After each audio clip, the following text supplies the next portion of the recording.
Bismillahirrahmanirrahim. Assalamualaikum warahmatullahi wabarakatuh. Sahabat, kisah kali ini tentang dua orang pemuda yang mendatangi Sayyidina Umar dan minta keadilan atas pembunuhan yang dilakukan seorang pemuda kepada ayah mereka.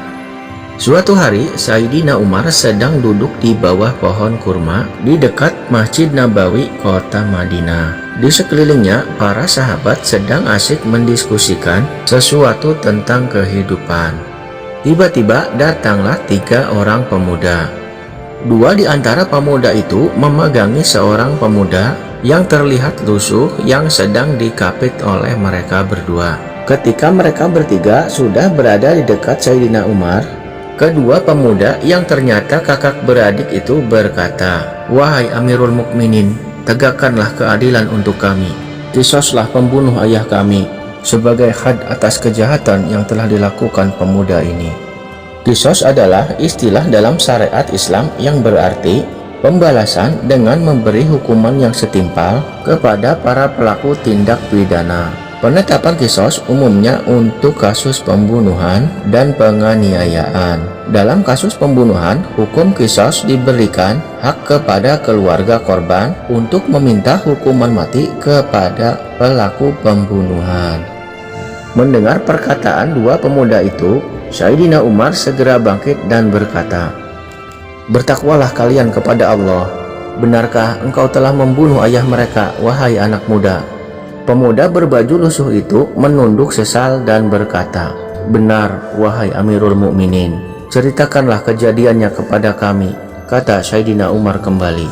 Pemuda lusuh itu kemudian mulai bercerita, "Aku datang dari pedalaman yang jauh. Kaumku mempercayakan aku untuk suatu urusan muamalah yang akan kuselesaikan di kota ini. Sesampainya aku di kota ini, aku mengikat untaku pada sebuah pohon kurma. Lalu aku meninggalkan untaku sebentar. Kemudian ketika aku kembali, aku sangat terkejut melihat seorang laki-laki tua yang sedang menyembelih untaku. Rupanya untaku terlepas dan merusak kebun milik laki-laki tua tersebut. Sungguh aku sangat marah. Segera ku cabut pedangku dan kubunuh laki-laki tua itu. Dan ternyata laki-laki tua itu adalah ayah dari kedua orang ini. Wahai Amirul Mukminin, engkau telah mendengar ceritanya. Kami bisa mendatangkan saksi untuk itu. Tegakkanlah had Allah atasnya," kata dua orang pemuda yang ayahnya telah dibunuh. Sayyidina Umar tertegun dan bimbang mendengar cerita pemuda lusuh itu. "Sesungguhnya pemuda yang kalian tuntut ini adalah pemuda saleh dan baik budinya. Dia membunuh ayah kalian karena hilaf, karena kemarahan sesaat. Izinkan aku meminta kalian berdua untuk memaafkannya, dan akulah yang akan membayarkan tebusan atas kematian ayah kalian berdua," kata Sayyidina Umar kepada dua pemuda itu. "Maaf Amirul Mukminin," sergah kedua pemuda itu dengan mata yang masih merah karena marah. "Kami sangat menyayangi ayah kami, dan kami tidak akan ridho sebelum jiwa dibalas dengan jiwa." Sayyidina Umar pun menjadi sangat bimbang. Di hati beliau telah tumbuh simpati kepada pemuda yang berbaju lusuh tersebut. Beliau menilai pemuda itu jujur, amanah, dan bertanggung jawab. Tiba-tiba pemuda berbaju lusuh itu berkata, "Wahai Amirul Mukminin, tegakkanlah hukum Allah. Laksanakanlah qisas atasku. Aku ridho dengan ketentuan Allah Subhanahu wa Ta'ala," ujar pemuda lusuh itu dengan tegas. "Namun izinkan aku untuk menyelesaikan dulu urusan kaumku yang telah diamanahkan kepadaku. Berikanlah aku izin 3 hari. Setelah itu aku akan kembali dan siap untuk dikisos," kata pemuda berbaju lusuh itu lagi dengan tegas. "Mana bisa begitu," ujar dua pemuda yang ayahnya telah terbunuh itu. "Nak, tak punyakah engkau kerabat atau kenalan untuk mengurus urusanmu itu?"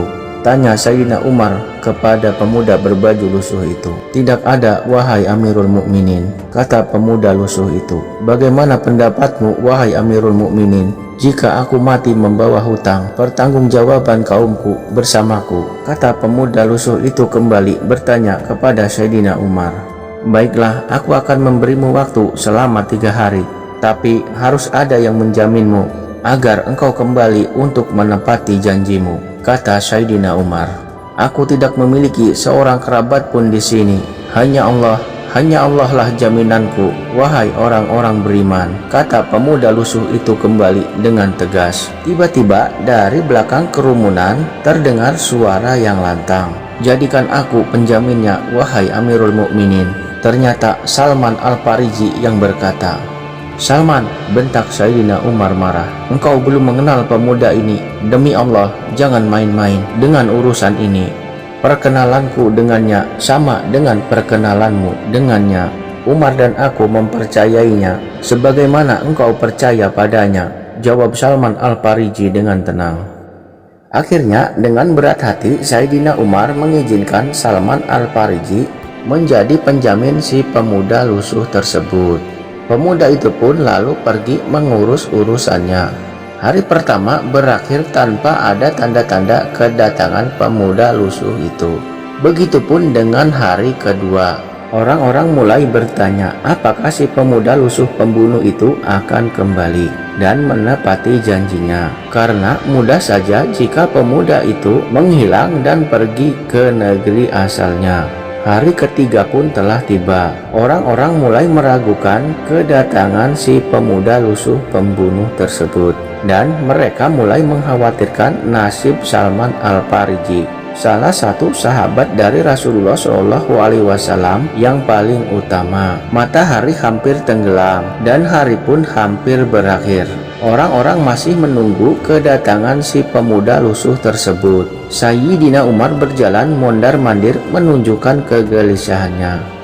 Kedua pemuda yang menjadi penggugat pun kecewa karena keingkaran janji si pemuda lusuh pembunuh tersebut.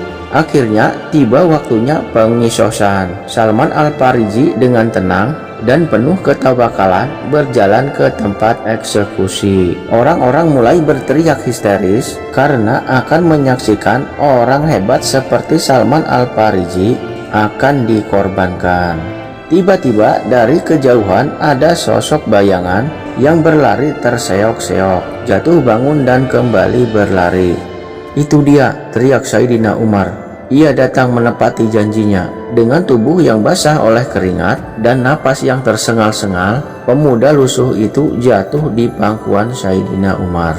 Dengan suara yang tersengal, pemuda itu berkata, Maafkan aku, wahai Amirul Mukminin. Ucapnya dengan susah payah. Tak kusangka urusan kaumku menyita banyak waktu.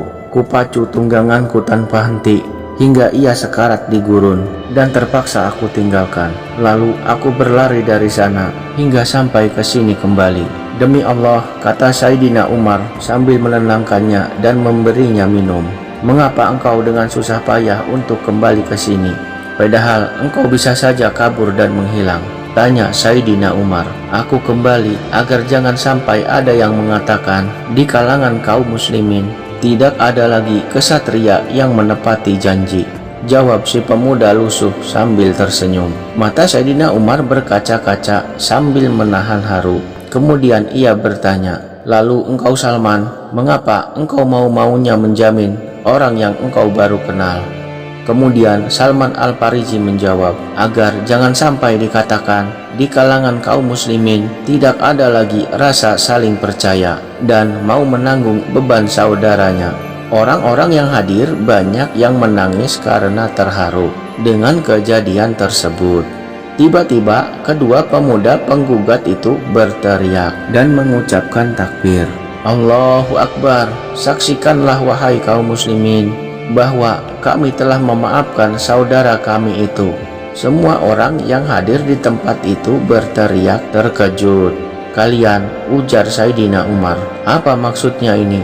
Mengapa kalian? Sayyidina Umar semakin terharu. Beliau tak bisa melanjutkan pertanyaannya itu. Kemudian kedua pemuda itu berkata, agar jangan sampai dikatakan di kalangan kaum muslimin tidak ada lagi yang mau memberi maaf dan sayang kepada saudaranya. Allahu Akbar, teriak yang hadir di sana mengucapkan takbir. Pecahlah tangis haru bahagia dan sukacita oleh semua orang yang hadir di sana. Masya Allah, begitu bangganya kami menjadi seorang muslim. Marilah sahabat, kita bersama-sama memuliakan Islam. dengan cara menyayangi dan mengasihi semua makhluk dan khususnya sesama muslim, agar terwujudkan menjadi Islam yang rahmatan lil alamin atau rahmat bagi seluruh alam. Mudah-mudahan ada pelajaran yang bisa kita ambil dari cerita ini. Assalamualaikum warahmatullahi wabarakatuh.